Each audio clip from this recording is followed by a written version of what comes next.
it's AnyaDoula, and welcome to the new Doin Motherhood Podcast, where we will talk about all things Black mothers today.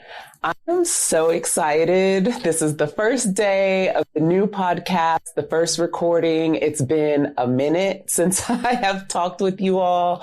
Of course, if you have been here for a while, you know that this was previously the Intercultured podcast with AnyaDoula. We have changed to the Doin Motherhood Podcast with AnyaDoula.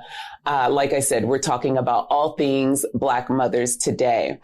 I did give an explanation in a previous episode of the podcast on my Instagram page for why the change in this podcast. So you can refer back to those to figure out or to learn why the reason for the change. But listen, 2020 was a doozy for most of us.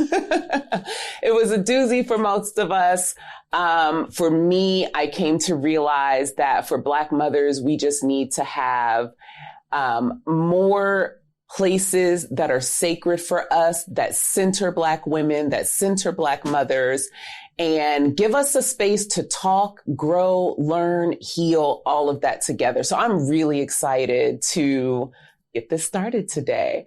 So there will be a couple of changes in the format. For the most part, it will sound the same, but this is now going to be a weekly episode podcast. So there's more coming to you. We're also looking for so much more listener engagement. So this is what's going to change. What's different is we will have a long form episode and then a short form episode. Short episodes will be one of two different segments. The first segment is one that you will see on the next episode called Critical Analysis segment. What we do is, or what I will do, is talk about the main segment we've been discussing and break it down using media like movies, books, films, anything of that sort to break down and make the ideas more concrete, right? Make it make sense to all of us. And then aside from the critical analysis episodes, there's also a chance for you as listeners to engage. And that's what I'm most excited about. That segment is called the Ask Anya segment. If you refer back to the second episode of this podcast, I talk about Bryce's birth story, and the very last segment is the What I Love segment. And I talk about what I love about this kid. And I shared the story about his soccer journey and how he basically had the roadmap before any of us knew anything about how to get him to his goals in soccer. And he had that roadmap at 9. And so now here we are. He's about to turn 18. He's a junior in high school. He's already being recruited. So far, 3 universities are recruiting him. It's a very exciting process. It's kind of a grueling process as well. And, yeah, I'm having all these mixed emotions, right? Like I'm excited for him. I'm excited about his future. I feel very confident in his future and like the goals that he set for himself and what he's looking to achieve. I'm also confident in him going away to school. I am very confident about that. I, on the other hand, am struggling. I'm struggling because this is my baby, right? This is the last kid. When he leaves, I will be a true empty nester. And I think I've shared this with you all before. I have never lived as a single person in my life. It has not happened. If you recall, and if you don't recall, because you haven't listened, go on back to the beginning. So you get all the nitty gritty about what's going on in our lives. But I had my oldest son when I was a very young teenager. And I went from, being a teen mom, graduating high school. I joined the military. And so you see, I left my home. I went to the military. I met my husband in the military, or my ex-husband, met him in the military. Got married. And so my life has been continuously living with a bunch of men. I don't have daughters. And so now this opens up a new world for me. And I'm kind of spilling into the main segment. So why don't we just go ahead and make that move, huh? We'll go into the main segment and talk about me being an empty nester at 41. Whew. All right, y'all. So it's AnyaDoula, and we're talking about Black motherhood today.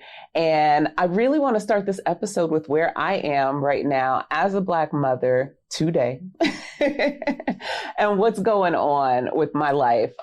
So like I said in the first segment, I'm 40 years old now. My youngest son will be turning 18 this summer and going into his senior year.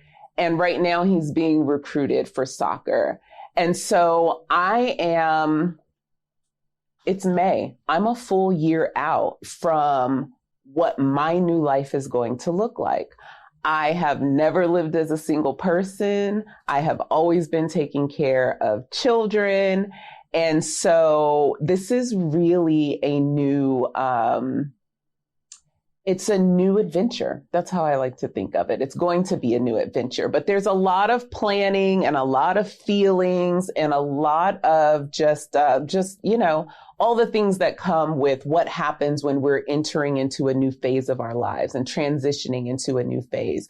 So what are some of the things that I'm thinking about? I'm going to talk about me first, and then I'll get back to the kid because this is about Black mothers today, right? So first thing I'm thinking about is, where am I going to live, right? And not only where am I going to live in terms of what city will I be in? It's probably going to be Houston, but also just like, what type of living situation do I want, right? What will my abode be? That's what I'm thinking about. What will my abode be as a young Black woman, empty nester, right? So I'm thinking about, am I going to stay in Houston? I love Houston. I love Houston so much. This is the city that has really grown both me and my boys. But I'm also considering that expat life. I don't know so listen, the pandemic and being on lockdown has given me a lot of time to explore all the different Facebook groups out there and different groups going on. And so there's a lot of talk about Black families, so complete Black families that have become expats, and also single Black women who are just finding a life for themselves and creating a life for themselves on their own terms. And that involves traveling outside of the country. Some people are looking at, being a long-term expat. They get to a country, they love it, that's where they're going to be. Others are a little more nomadic, and I have a feeling that that's probably where I'll find myself, right? I'll probably be part-time in Houston, part-time in another country, and doing the digital nomad thing so that I'm always working and doing what needs to be done to take care of myself, right? Keep that standard of living up that I want to see for myself. But if I don't change cities, if Houston really is home for me, the way that it's been home for me and my family for the last 14 years, I've got all these decisions to make. And what's interesting, what I'm finding being, as I'm thinking about becoming an empty nester, is that this is the first time in my life where all the decisions that I make are solely based on me. And that feels good. It also feels a little bit scary. It feels a little bit like, because you know what it is. Those of you who, especially if you have children who are in grade school or higher, most of the time we're making the decisions about where we live based on what we want for our children. We're thinking of the neighborhoods that we want. Are they safe neighborhoods? Are they neighborhoods where our kids will, find those lifelong friendships and be able to grow, right? And see the example of productive citizens that we want them to grow into. We are basing it on schools, what schools are around, how well those schools are, and how well our children perform. And then there's also just the idiosyncrasies that come within each individual family, right? So what's going to be good for the whole of the family? Well, now I don't have all of those things to think about.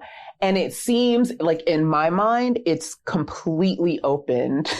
I have too many choices. What's that called? There's a term for like when you have way too many choices to make and then it just kind of voids everything out and you're just sitting there. So you see why I'm, a year out considering all these things. So when I think about if Houston really is going to be where I stay long term, if this is my city, and it is my city, if this is my city, what neighborhood do I live in? We used to live in A-Leaf out on the southwest west side of town. Now we currently live in 3rd Ward. But I don't know if, I don't know if 3rd Ward is where I will stay. I do know I'm not going back outside the loop. That's for sure. And those of you who are Houstonians know exactly why. So what does that look like? Does it look like me staying in a house in the 3rd Ward area or finding another house in some of the neighboring neighborhoods? Like, do I look in East Downtown, Montrose? Also, what type of living do I want to have? Am I going to continue to live in a house? I doubt it. I don't want to do all that cleaning. I'm tired. I'm tired, right? So do I stay in a house? Do I downsize into a smaller house? I am feeling like a high rise might be my next move. That sounds real sexy for a 41-year-old empty nester, adventuring into the next part of her life. We'll see. But those are the things that I'm thinking about. I'm also looking at what it takes to prepare us both for this huge change. And so I mentioned earlier, I do have an older son. My older son is 25. He will be 26 this summer. And so he has gone off and, he's living out of state now. He's working as an attorney. He's got his whole life going. But when he went off to college, it didn't feel as drastic a change. And of course, because my younger one was still home. So there were preparations that I had to think about for sending him off to college.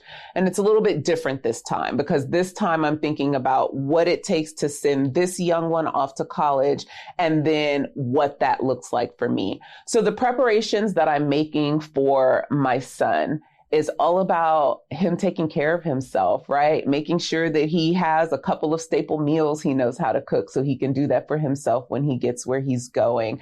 Making sure that he's taking care of his space and being responsible to himself and talking to him about the responsibility that he has to whoever his roommate might be, or multiple roommates, and the responsibility that he has to the team, that what he does not only matter on the field, that everything he does in his waking, living day becomes responsibility that he has not only for himself, but to his community members and his team members.